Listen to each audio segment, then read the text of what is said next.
I like to gamble. I'll bet on anything. Want to bet on whether Hillary Clinton will become president? On whether the stock market will go up Monday?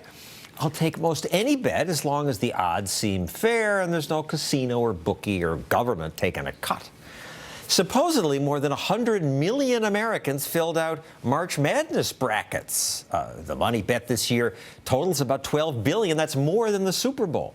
And yet, according to our reading of federal and state law, betting on those brackets is illegal. Well, it's legal in Nevada and Montana because of an old law, and small-time pools among friends are allowed in Vermont and Connecticut. But otherwise, betting on March Madness is illegal. Many of you broke the law. Fortunately, the law is rarely enforced, and it shouldn't be. And why even have it? Because it makes some people feel good.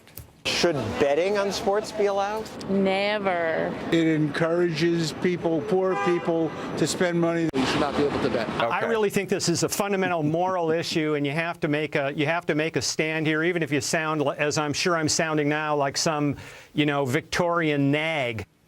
Yes, Rich, you are, and it's true. Gambling hurts some people. Les Bernal of a group called Stop Predatory Gambling says gambling increases inequality, causes people to lose control.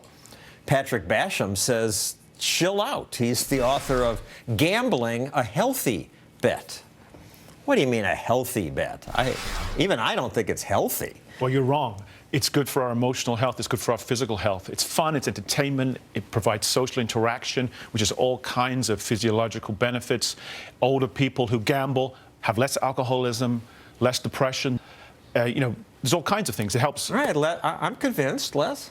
Sure. Well, what we've seen, especially with you leading with the March Madness, is we've seen gambling go from being a private and local activity to now becoming like dominating national headlines. And why is that? Because government has made gambling the way it communicates to citizens on a daily basis. What else does government advertise? Constant calls to gamble, casinos, lotteries. And that's why you see March Madness explode like you have today.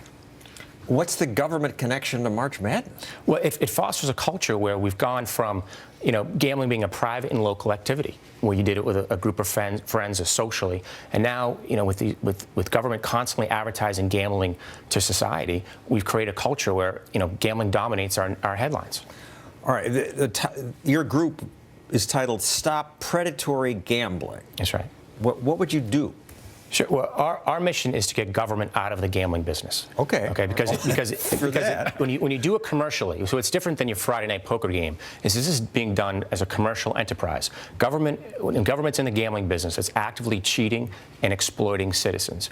We are encouraging citizens to go against the law of probability. Right? You have citizens spending billions of dollars on this stuff, especially on state lotteries, and we'll get to that later in the show. But let's stick to March Madness for the moment. If people are betting $1,000 to win, I don't know, $60,000. Should that be allowed? If you do it privately and locally and you're not doing it for profit, you'll knock yourself out with the privacy in your own home. The NCAA says these types of pools are often the entry point for youth to begin gambling. Fans should enjoy following the tournament and filling out a bracket just for the fun of it, not on the amount of money they could possibly win. John, I actually think we should hope it's an entry point for youth, because I would actually say that if our focus is on reducing problem gambling, whatever we think the level of that is, what we know from the research is that the later in life that one starts to gamble for the first time, the more likely it is you will develop a problem, and that problem will be more severe. And yet, if you're involved in sports, you can get in big trouble. The University of Washington football coach was fired for betting in an office pool. It was a big one. Investigators got a tip. He put up $5,000, won about $20,000. But he described it as just a gathering with friends. Yeah, I mean, it's a victimless crime. And if you're not betting on your own team, you're not betting against your own team, I don't see how it is anyone's business. The Neuheisel story you're referencing got big news, primarily because at the time the University of Washington was looking for a reason to fire him. So I think that that specific instance got. And it more wasn't headlines. like he was betting on or against his team. He's a football coach. But I want to go to the point, this idea of teaching kids managing risk through gambling, there's a difference between teaching kids how to manage risk and being responsible versus encouraging them to lose their money in a banked game. It's like sitting down with your children and encouraging them to play a video game that they have no chance of winning. I mean, Who's talking about no chance of winning? Say commercial We're gambling. not talking about commercial gambling here. We're talking about friendly poker games. Some gamblers win. And gambling teaches kids math skills, which this country desperately needs. It teaches them problem solving. There's all And they're kinds of much more positives. interested in playing poker to learn odds than sitting in class. Absolutely. Yeah, I mean, I think the gambling interests make a specific emphasis to pinpoint poker because that's kind of to the average person, they think, oh, poker seems such a harmless game. Poker is a small portion of gambling in America today. The big money in gambling is about slot machines. So our kids, if you have kids or grandchildren, gambling interests today are trying to get kids to play online slot machines.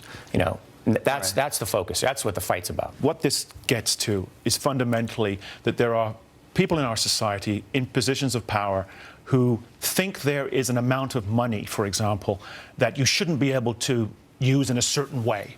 I missed that memo as to what it is that I should or should not be able to use my money on and to what extent it crosses a certain magical line and suddenly it should be illegal or it's suddenly bad for me and for everybody else around me.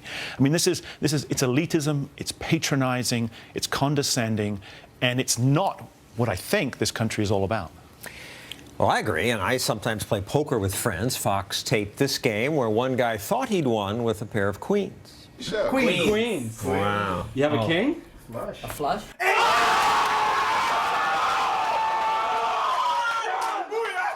After I won this nice pot, I asked my poker buddies, what do you think of the laws that protect people by banning gambling? We are intelligent enough to know our limits.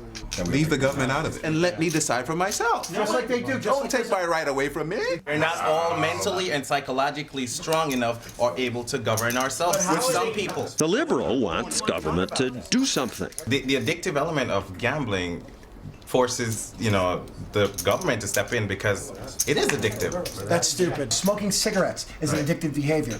They don't prevent us from smoking in our own home. They don't prevent us from drinking in our own home. However, Now, half the states ban gambling like that with friends in your home. They don't enforce it, and that gives the police power to enforce it on people they don't like. Your thought? The Friday night poker game, leave it in the privacy of your own home. Do you worry about the people who have a gambling problem? Absolutely, and that's why when you do it commercially, the difference between the Friday night poker game that you play with your friends, you're not lending them 10 grand to play with. You're not putting a lien on somebody's house. I might. Well, then obviously, yeah, we They won't can be agree. friends Yeah, anymore. we can agree they're not good friends. But that's not what when you do it commercially. That's when it crosses the line. That's what makes it predatory. Just if It's a it's business commercial. It's because it's a business model. So what? No, the business model for commercial gambling, especially when sponsored by the government, is to make 40 to 60% of their profits come from people who have a problem with it. So when we talk about it's a healthy endeavor, we hear that most people gamble without a problem.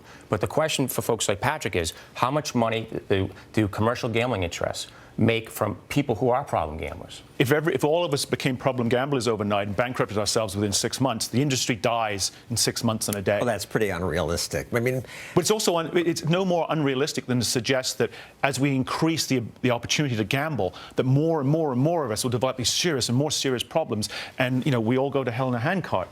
Because what history of this country and other countries that have far more gambling and have done for centuries tells us is that there's sort of a natural ceiling to this. Are there problem gamblers? Yes. They're a tiny fraction of the population, and as gambling opportunities expand, the proportion when of England legalized internet poker, the problem gambling did not go up. Exactly. The same experience in Australia and other countries that That's new to me. I haven't seen a study that wasn't funded by the gambling interest that suggests that gambling addiction rates don't go up. Gambling What is industry- addiction?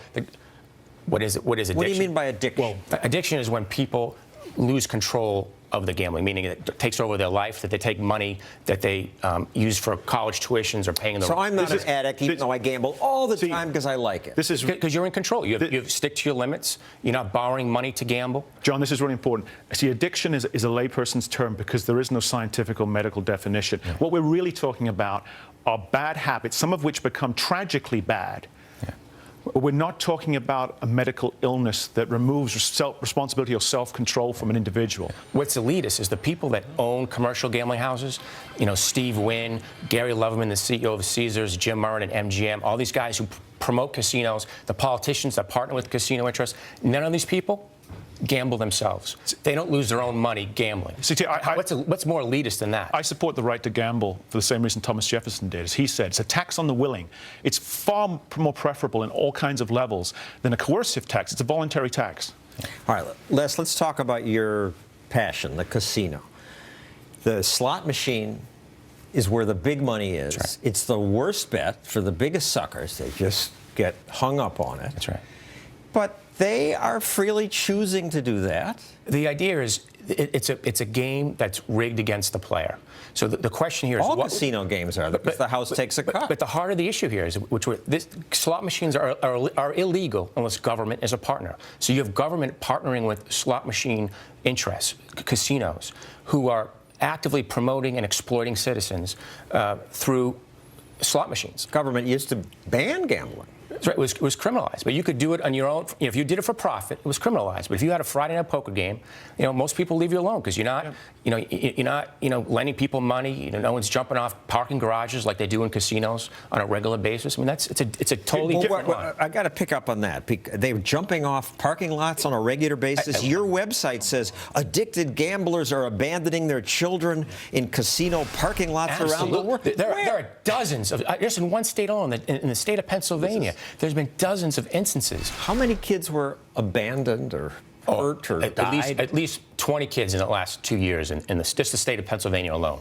without even hesitation. Kids left for an hour? What do you mean? Left for several hours in like 10-degree weather because the casinos were the kids hurt. The casinos in partnership with government are allowed to go out free play. Were the kids hurt? Oh, yeah, the state took the kids away. Yeah, I mean, imagine if imagine leaving your kids for 6 hours in a 20-degree weather. Of course, they're hurt. We need to remember, even in the most tragic cases of pathological gambling, it's very, very hard to disentangle all of the things that are going wrong in that person's life. Sometimes, I'd be the first one to admit, the problem gambling is the catalyst, but very often it's some substance abuse of another kind. The people who get into these problems tend to have difficulties coping in many ways. Anyway, let's move on to another way to gamble. Have you been to the track? Most states have at least one. Usually they just race horses, but sometimes they race dogs. The only way you could bet on these races used to be to come to the track and place your bet here.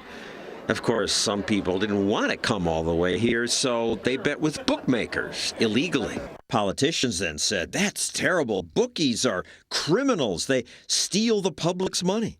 We'll create off-track betting businesses that will replace bookies and will promote the public welfare. Let him go, baby. Come on, buddy. So now, in many states, people can make convenient bets at off-track betting storefronts.